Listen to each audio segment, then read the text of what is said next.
Welcome back, two-stroke turbo fans. Welcome back to the shop. This is our shop dog, Stella. You've seen her in many, many videos. I usually try to do an intro or an outro with her. And today she's looking out toward the open bay door of the shop. And what do you see? It's just raining. It's raining in August, 65 degrees and raining. Stella, all the squirrels are not coming out today.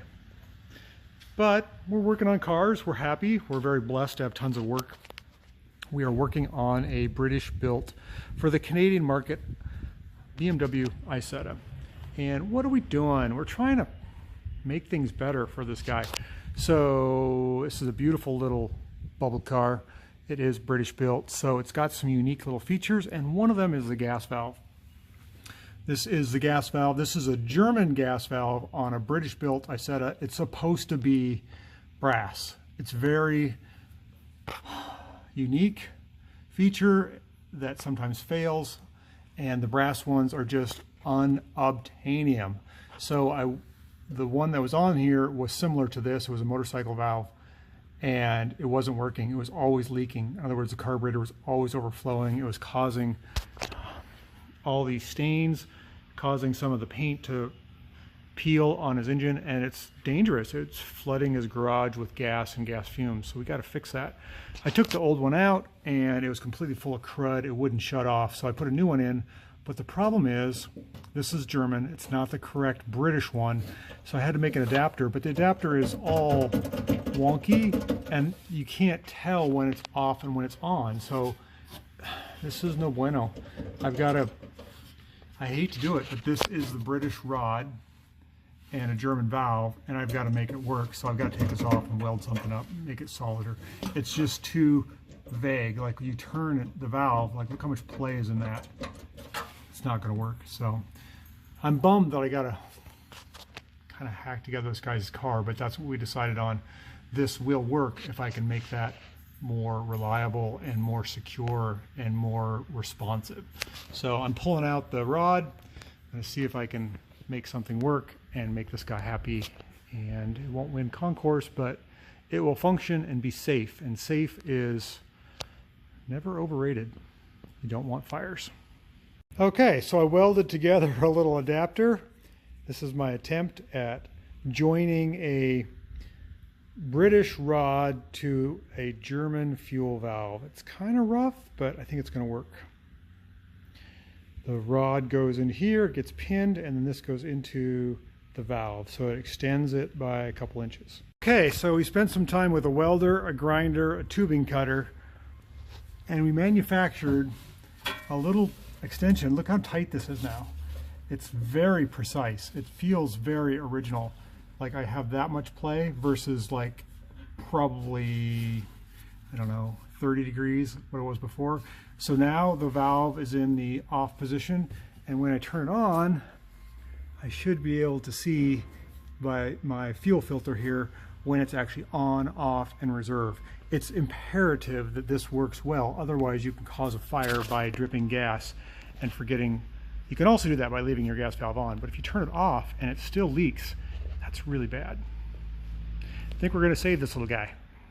Okay, so I put a little bit of fresh gas into the gas tank of the Isetta, and I'm going to do the final testing of the valve to make sure that it shuts off, has reserve, and on as it should.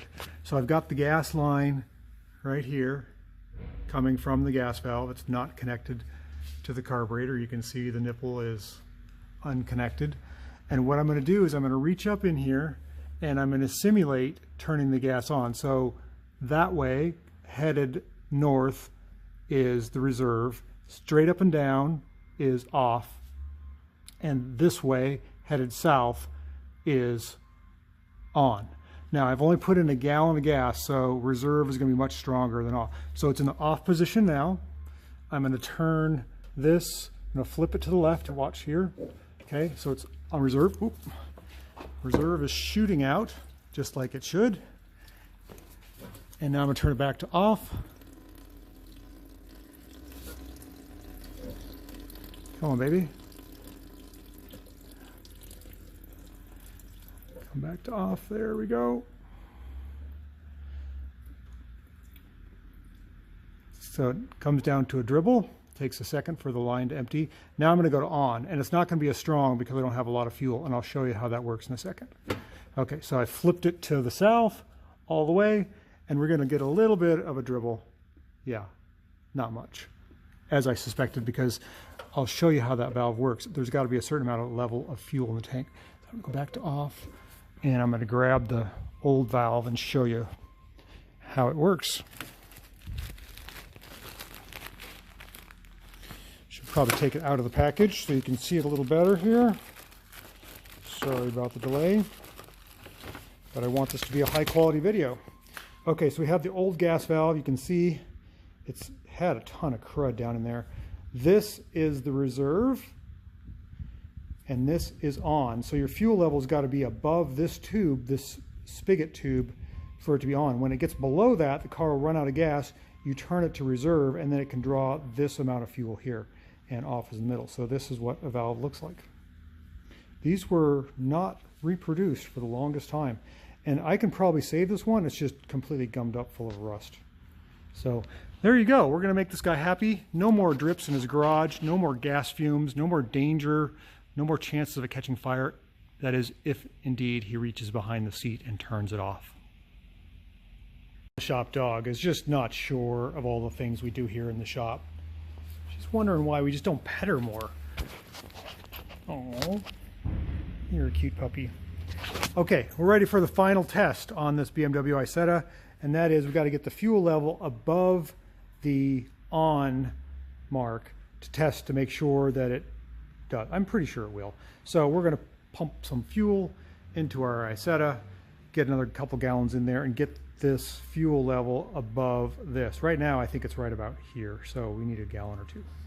And we're going to do the same test. I'm going to reach up underneath there, turn it on, turn it off, and turn it to reserve, and make sure each one of those functions works properly. From inside the car, try not to get his interior dirty. This guy it's still loose, but before it would basically go the whole range. You can see I've got my sticker on there so we know it's what. See how kind of floppy that is? But at least now we have an on. Stays, kind of pops back up, but it is on. Off is in the middle, and reserve is way over here. Before we had vagueness throughout the whole thing. It's still not great, but it's a lot better than it was. I'm pretty sure we can work with that.